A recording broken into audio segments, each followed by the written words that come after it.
Welcome to Renegade Inc., the show which allows us to think differently. Many people are astonished to learn that much of the economics taught at all Ivy League universities today are based on junk ideas. But more harmful is that practicing mainstream economists vindicate their own shortcomings and incomplete models by blaming individuals, wider society, and reality for not measuring up to their inhuman theories.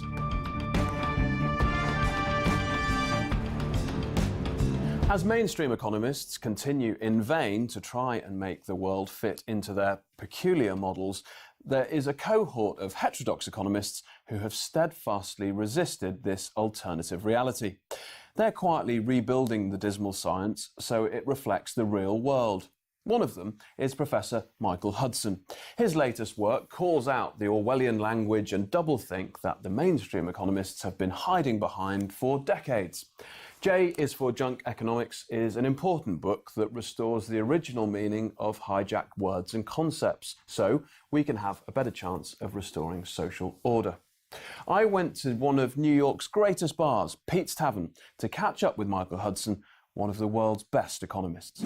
The common refrain that you hear is that economics has failed. And I put it to you that the current economic paradigm, neoliberalism, it hasn't failed at all. It's worked perfectly according to the rules that it's been set on. Well, it's a cover story. And the idea of neoliberal economics is to create a parallel universe that seems plausible and seems that it would work very nicely if the world were that way, but it doesn't have a relationship to the real world. So the function of neoliberal economics is to distract attention from how the economy really works, why it's polarizing, and why people are having to work harder and harder despite the fact that productivity is going up, and why the economy is polarizing between the 1% and the rest of the economy. And the 99, as they're called. That cognitive dissonance, it's really difficult for people, isn't it? There have been many economists who have explained the world. Everyone from Adam Smith through even Malthus and Ricardo had the basic concepts of value and price theory. John Stuart Mill gets even better. Marx gets even better. He was a little optimistic about where capitalism was going. And then Thorstein Veblen caps it off, and also people that Americans haven't heard very much of, like the institutionalists, Simon Patton, for instance, the first professor of economics at America's first business school, the Wharton School, who became the intellectual mentor of economics turning into sociology early in the 20th century. There is an enormous amount of analysis, all of it based on history, on empirical analysis, on statistical analysis, and all of that is excluded from the curriculum. So there's no way to fit economic reality into the academic curriculum of neoclassical economics. Without becoming conspiratorial about this, because that's the charge that's often leveled at people. The amnesia that's gone on with the selective amnesia that the neoliberals have peddled, just blocking out great swathes of economic history, is that deliberate? And is that the cover story that you're talking about? It's a result of the lobbying process. The business interests who fund the major universities, the business schools, and the economics department want an economic doctrine that celebrates them, not criticize them. And certainly, when you have the University of Chicago's monetarist, that's very deliberately a special pleading, a lobbying interest for the financial interests and for the economy's financialization. And people who criticize financialization, for instance, modern monetary theorists, find that they can't get published in the major refereed journals, and without that they can't get promoted within academia. So it's systematically detouring students away from economic reality. So when I was teaching at the New School already 50 years ago, students were dropping out of economics, the graduate students, because they couldn't fit reality into the curriculum. But that's the point, isn't it, with neoliberalism, that you can't shoehorn reality into these models. It's actually impossible, however much they tried. And people like Alan Greenspan, who I know you sacked, well done, at some point in your career, when he sat there and he said, I was shocked. Those of us who have looked to the self-interest of lending institutions to protect shareholders' equity, myself especially, are in a state of shocked disbelief. He shouldn't have been shocked, should he? He shouldn't have been shocked that this derailed so badly, and actually he wasn't the man that knew. Assuming he was really shocked and didn't just say that he was shocked. I mean, he had to say he was shocked. He couldn't say, I knew it would happen, but what the hell, they paid me to do it. And because that's the point, isn't it? In one of his, I think it's in his dissertation, he alludes to the fact that housing bubbles create this kind of social damage, but all that's been hushed up. He knew who paid him, and when I was on Wall Street in the 1960s, banks were afraid to hire him because he was known for saying whatever the client wanted to be said. So he's a public relations person, and the fact is that's what economics is. Economics is taught in the universities as public relations for the financial interests and for the corporate sector. And that's why underlying this theory, it's a theory of how an economy would work without government. Any governmental regulation or taxation is looked at as a burden. There's no idea of a mixed economy. So basically all of this economic tendency was traumatized by socialism, by Marxism, and they said, we'll say how an economy doesn't need a government, and if corporations run the economy and banks run the corporations, everything will all turn out optimum. And the optimum means no choice at all, but the way that we're doing it. Wow. I mean, and insofar as intellectual capture, they've done a brilliant job. It's intellectual capture, but also excluding any intellectuals who won't be captured. If you don't follow the party line in economics, you're not going to get promoted at a university. Obviously, at University of Missouri at Kansas City, we teach something else, but the graduates really have problems getting jobs in the rest of academia. Understandably. Where does all this end?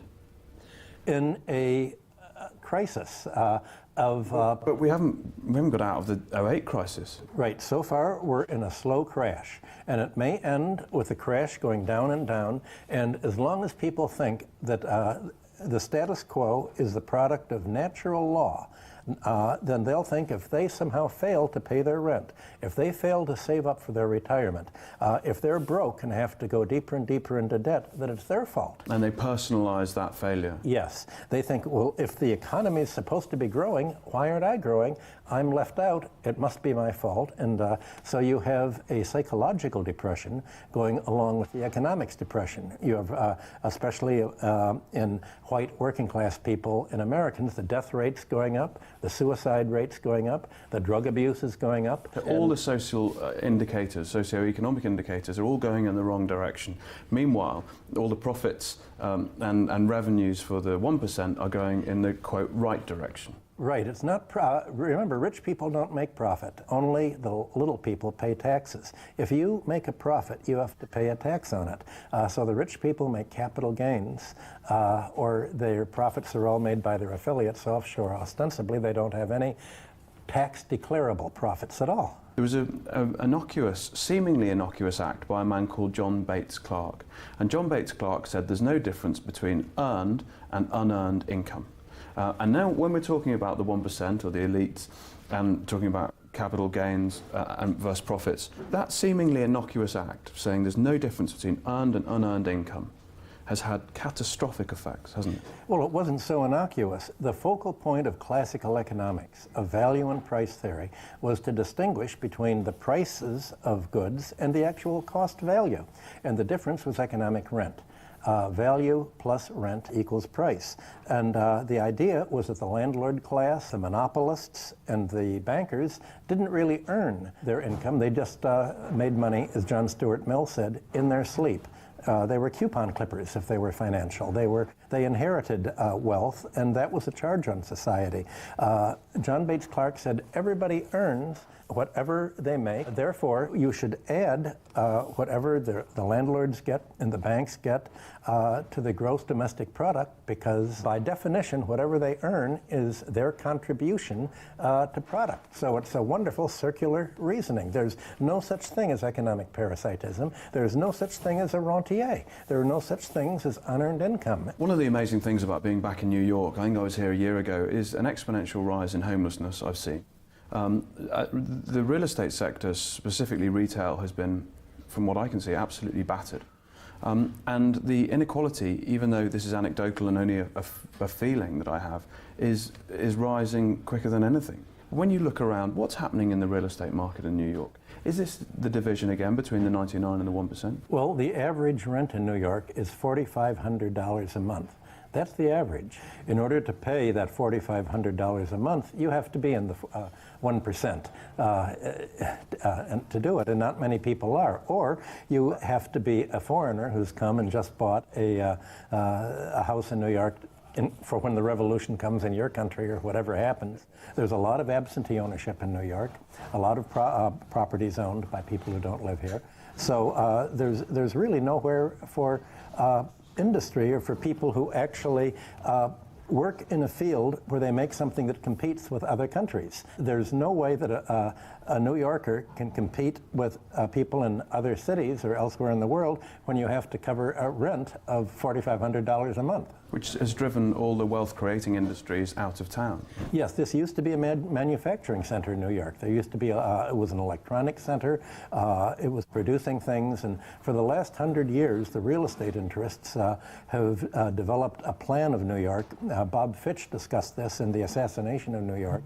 They deliberately deindustrialized in order to gentrify New York. So New York has been gentrified, and they look at that as economic growth, but what that means is it's unable to be part of the production economy. It can only be part of the siphoning off economy, the financial sector. Is it any surprise that your current president is a real estate magnate? That's the easiest way to make money, and in fact, real estate has been how most of the middle class accumulated its money after World War II, and is now being impoverished by having to go into debt to buy property, but the property is no longer rising in value, giving them the free lunch of capital gains that they enjoyed between 1945 and about 1995. You talk about the role of the rentier in J is for Junk Economics, your new book. Just describe the rentier for us, if you will. A rentier is someone who lives on economic rent by either being a landlord or being a monopolist and charging a higher price than it costs to produce a good, or a financial, a banker who simply can create credit on a computer and charge interest for it. So a rentier is someone that is not technologically necessary for society. For instance, most societies have the same technology. Soviet Russia, the United States, China, Europe, they all had the same technology, but they all had a different organization of real estate and banking, and hence rent and interest and anti-monopoly rules. So the least regulated economy became the most parasite-ridden, where you had an overclass that didn't work, that didn't produce goods and services, but just charged for housing, charged for money management, charged for monopoly goods, and that's what the economy is turning into. And in a way, it's a neo-feudal economy. What does neo-feudalism mean? Because I know you define it in the book. Describe neo-feudalism. Well, it means where people control the economy, not necessarily by militarily speaking, but where everybody in the economy, in order to break even, has to pay an enormous, almost all of their income to the people who possess property. In feudalism, this was the landlords. But today, it's not only the landlords, it's the bankers behind the landlords, and it's the monopolists.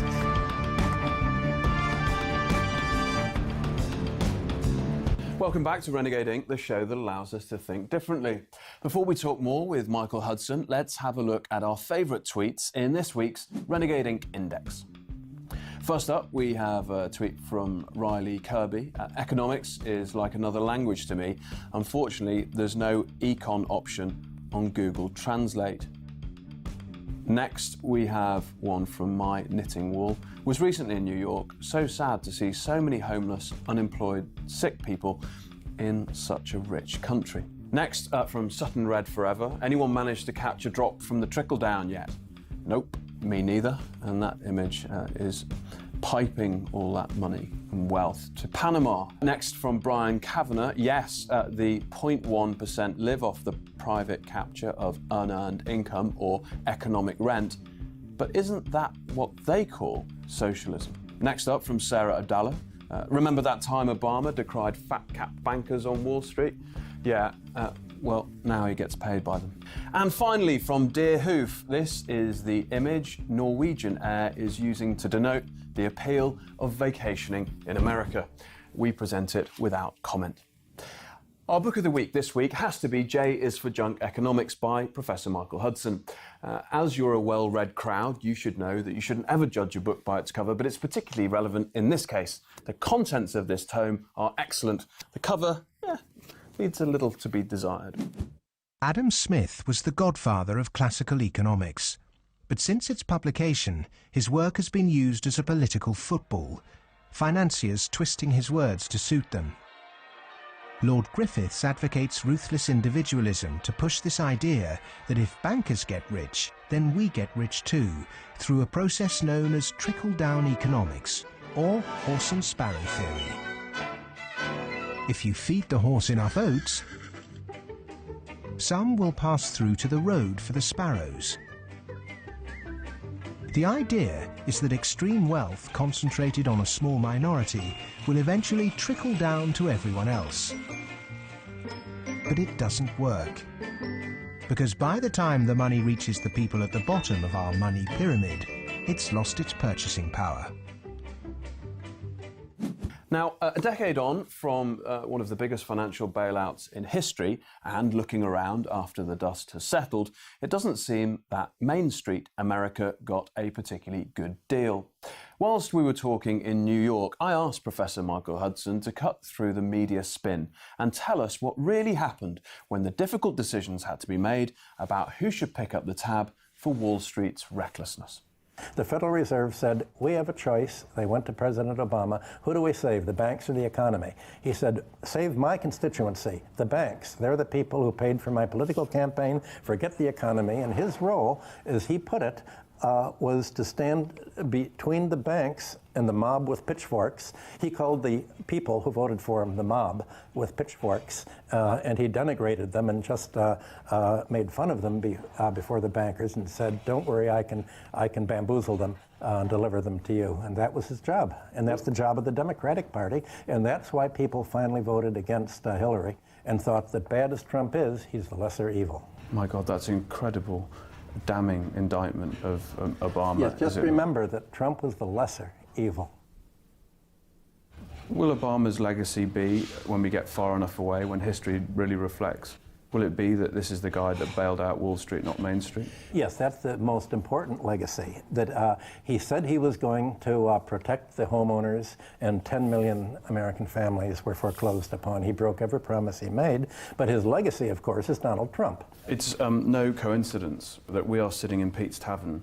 In the Prohibition era, this here was a speakeasy, right? And the front of this bar was a flower shop. You used to be able to come through the fridge to get into here, and then you could have a drink and talk openly. What you've actually done from Prohibition times to now, about 100 years on, let's say about a century, is you've created something which allows people to speak easy again about economics, because you've actually cut through, can I say, all the crap. Well, that was my intention. Thank you. And the language that has been used to date has been so telling. And the doublethink that you reference a lot in the book, the Orwellian doublethink and doublespeak, reversing that, it mustn't have been an easy feat, or was it? Well, I originally used most of these words in explaining my long theory and my general theory of how the economy works. But people asked me, well, wait a minute, you're using words in a different language, a different way than we see them in the public press. Rent, disposable personal income. And I thought, wait a minute, just the parts themselves, each individual part. If you see how the press uses disposable personal income and what it actually is, how the press talks about equilibrium and what's really happening, could show how the neoliberal vocabulary doesn't work, and it's basically a lobbying effort by the banks and the corporate sector to convince people that it's their fault if they're poor, not the way the economy is malstructured. And is there a Stockholm syndrome to all this? Because does man on the street, woman on the street think, actually, if the 1% keep getting rich, I too will, and I'll sort of fall in love with my kidnapper? It's not simply the 1%. You had what really lost the election for Hillary was when she came in and she said, look at how GDP, gross domestic product, has grown in the last 8 years. Aren't you better off now than you were 8 years ago, thanks to Obama? And all of the growth, all of the gross domestic income had gone to the 5%. The 95% were not better off, and they said, wait a minute, who is she talking to? Who is the we she means? Who is the we was her campaign contributors, the 5%, and the 95% finally said, this is it. If she thinks I'm better off, after 8 years of Obama, I'm voting for Donald Trump. You talk about bubbles. She lives in one, right? Yeah.